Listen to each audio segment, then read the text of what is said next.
എല്ലാവർക്കും നമസ്കാരം. ഇന്നത്തെ വീഡിയോയിൽ പറയുന്നത് അതിവിശേഷമായൊരു താന്ത്രികം പ്ലസ് സൈക്കോളജി, ഇത് രണ്ടും കൂടെ ചേർത്തുള്ള ഒരു വിഷയമാണ്. ഈ വീഡിയോ ഞാൻ ഏകദേശം ഒരു 4 വർഷം മുൻപ് ഈ ചാനലിൽ ചെയ്തതാണ്. അന്ന് ഏകദേശം 3 ലക്ഷത്തോളം ആളുകൾ കേവലം ഒരു മാസത്തിനുള്ളിൽ ഈ വീഡിയോ അന്നവർ കണ്ടെങ്കിലും ഇത് കൃത്യമായി വിശ്വാസത്തോടു കൂടി ചെയ്ത് അതിൽ നിന്നും ഈ പറഞ്ഞ റിസൾട്ട് ഉണ്ടാക്കിയെടുത്തത് ഏകദേശം 2000-ഓളം ആളുകൾ മാത്രമാണെന്നതാണ് ഞാൻ കരുതുന്നത്. കാരണം ഇവിടെ അന്ന് വന്ന മെസ്സേജുകളുടെ അടിസ്ഥാനത്തിൽ നോക്കുകയാണെങ്കിൽ ഈ പറഞ്ഞതുപോലെ ഏകദേശം ഒരു 2K ആളുകളാണ് ഇത് പരിപൂർണമായി സക്സസ് ആണെന്ന അവരുടെ അനുഭവത്തിൽ നിന്നും വിവരങ്ങൾ പങ്കുവച്ചത്. അപ്പോൾ ഈ അടിസ്ഥാനത്തിലാണ് വീണ്ടും ഒരു പ്രാവശ്യം കൂടി ഈ വീഡിയോ ഇവിടെ ആദ്യത്തേതിൽ നിന്നും കുറച്ചുകൂടി ക്ലാരിറ്റിയോട് കൂടി അപ്ഡേറ്റ് ചെയ്യാമെന്ന് വിചാരിച്ചത്. എന്താണ് ഈ വീഡിയോയുടെ ഉള്ളടക്കം അല്ലെങ്കിൽ സക്സസ് റേഷ്യോ എന്ന് ചോദിച്ചാൽ അതിനുള്ള ശരിയായ ഉത്തരം യഥാർത്ഥത്തിൽ ഒരാളുടെ ഉള്ളിലുള്ള ശത്രുദോഷം എന്ന് പറയുന്നത് അയാളുടെ ഉള്ളിൽ ഇരുന്നു കൊണ്ട് അയാളെ തന്നെ കുത്തി നോവിക്കുന്ന ആ ഒരു നെഗറ്റീവ് എനർജിയാണ്. ഈ എനർജിയെയാണ് നമ്മളിവിടെ ഇതിൽ പറയാൻ പോകുന്ന ഒരു താന്ത്രിക പരിഹാരം കൊണ്ട് നേരിടാൻ പോകുന്നത്. അതുകൊണ്ട് തന്നെ ഇതിനെ തന്ത്രം എന്ന് വിളിക്കുകയാണ് ഏറ്റവും ഉത്തമം. വാസ്തവം പറഞ്ഞാൽ ഇപ്പോഴത്തെ ഈ കാലഘട്ടത്തിൽ വെറും 5 ഉള്ളി കൊണ്ട് ശത്രുദോഷം പരിപൂർണമായി മാറിപ്പോകുമെന്ന് ഇവിടെ ഞാൻ പറയുമ്പോൾ അതെന്ത് അടിസ്ഥാനത്തിലാണെന്ന് കൂടി ഇത് നിങ്ങളെ ബോധ്യപ്പെടുത്തേണ്ടത് എൻ്റെ ഉത്തരവാദിത്തമാണ്. അല്ലാതെ ഞാൻ പറയുന്നത് നിങ്ങൾ കണ്ണുമടച്ച് വിശ്വസിക്കേണ്ട യാതൊരു ആവശ്യവുമില്ല. കാരണം ഇവിടെ ഞാൻ ഈ പറയുന്ന കാര്യങ്ങൾക്ക് അതിന് കൃത്യമായ അടിസ്ഥാനമുണ്ടെങ്കിൽ മാത്രമേ അത് നിങ്ങൾ ചെയ്താലും അതിൻ്റെ ആ ഒരു പ്രയോജനം നിങ്ങൾക്ക് ലഭിക്കുകയുള്ളൂ. അതുകൊണ്ട് ഇതിൻ്റെ അടിസ്ഥാനം ആദ്യം തന്നെ ഒന്ന് പറഞ്ഞ ശേഷം നമുക്ക് ഇന്നത്തെ ഈ വിഷയത്തിലേക്ക് കടന്നു പോകാം.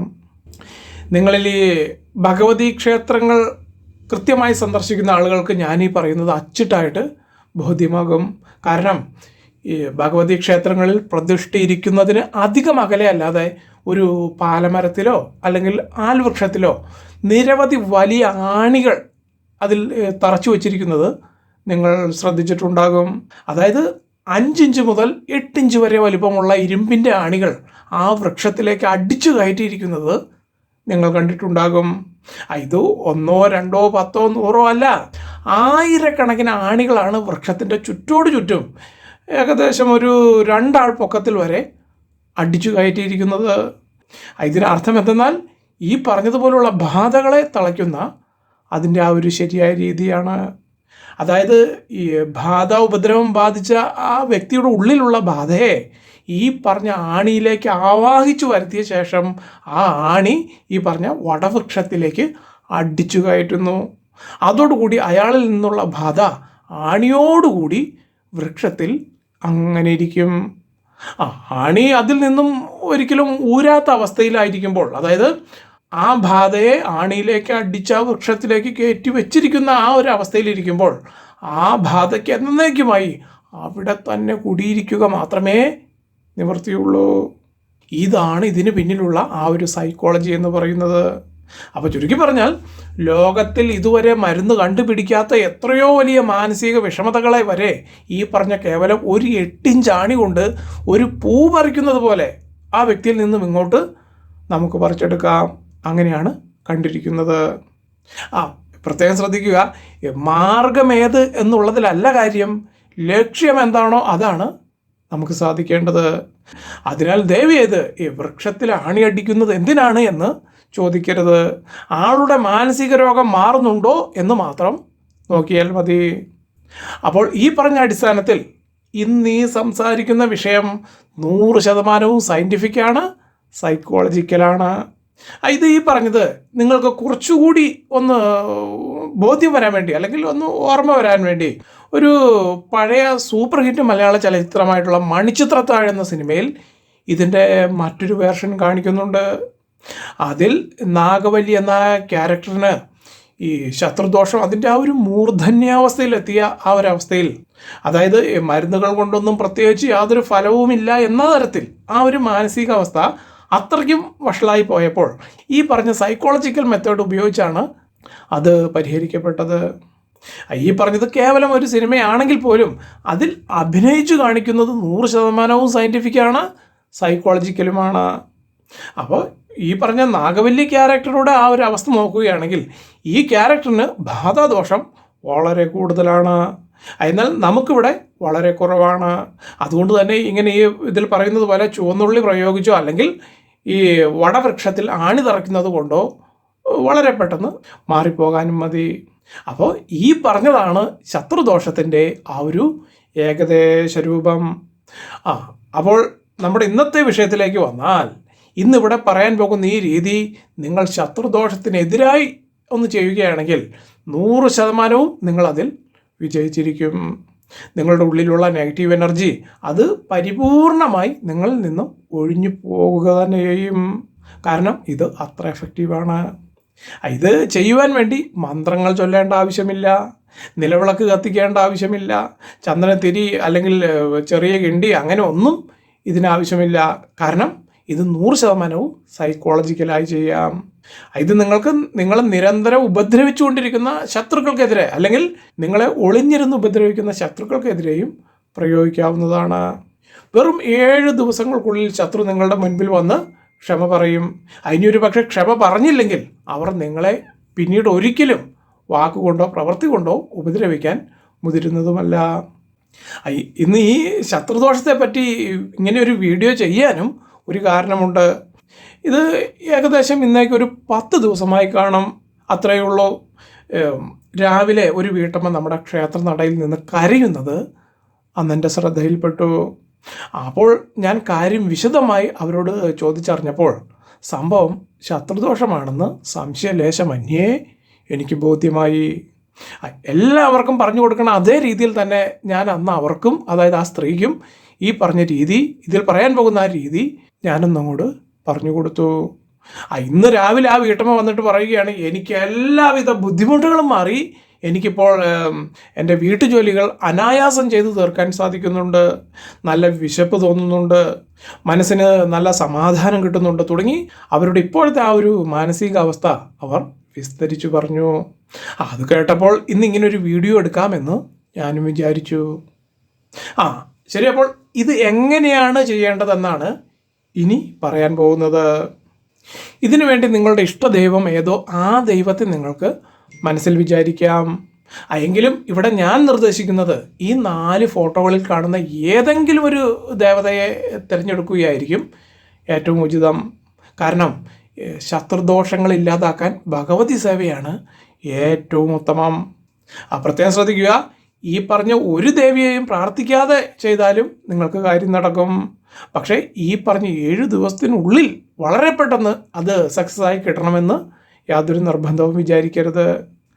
ഇത് പറയാൻ കാരണം മനസ്സിൽ നല്ല ഏകാഗ്രത വർദ്ധിക്കാനും നല്ല ആത്മശക്തി കിട്ടാനുമാണ് ഇവിടെ പ്രാർത്ഥിക്കണം എന്ന് ഒന്ന് സൂചിപ്പിക്കാൻ കാരണം. അപ്പോൾ പറഞ്ഞ പോലെ ഇതിൽ ഒന്നാമത്തേത് വനദുർഗ, രണ്ടാമത്തേത് പ്രത്യങ്കരാദേവി, മൂന്നാമത്തേത് വാരാഹി ദേവി, നാലാമത്തേത് മഹാശൂലിനി ദേവി. ഇതിൽ വനദുർഗ, നിങ്ങളുടെ അവസ്ഥയിൽ ഏറ്റവും കുറവ് ശത്രുദോഷമാണ് നിങ്ങൾക്കുള്ളതെങ്കിൽ ഈ ദേവതയെ പ്രാർത്ഥിച്ച് ചെയ്താൽ മതിയാകും.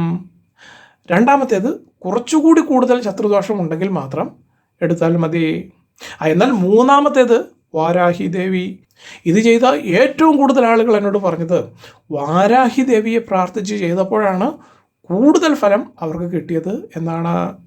ഇതിന് കാരണം ഈ വാരാഹി എന്ന് പറയുമ്പോൾ വരാഹരൂപം പൂണ്ട ആദിപരാശക്തിയെയാണ് നമ്മൾ വാരാഹി ദേവി അഥവാ വാരാഹി ലക്ഷ്മി അല്ലെങ്കിൽ പഞ്ചമി ദേവി എന്നെല്ലാം പറയാറുള്ളത്. മാത്രവുമല്ല ഈ സപ്തമാതാക്കളിലെ 5ാമത്തെ ഭഗവതി പൊതുവെ കഠിനമായ വ്രതങ്ങളോ പൂജകളോ നിഷ്ഠകളോ ഒന്നും കൂടാതെ തന്നെ ഭക്തരിൽ അതിവേഗം അനുഗ്രഹം ചൊരിയുന്ന ഭഗവതിയാണ് ഈ പറഞ്ഞ വാരാഹി. അങ്ങനെയാണ് അതിൻ്റെ ആ ഒരു വിശ്വാസം. ഇനി നാലാമത്തേത് മഹാശൂലിനി.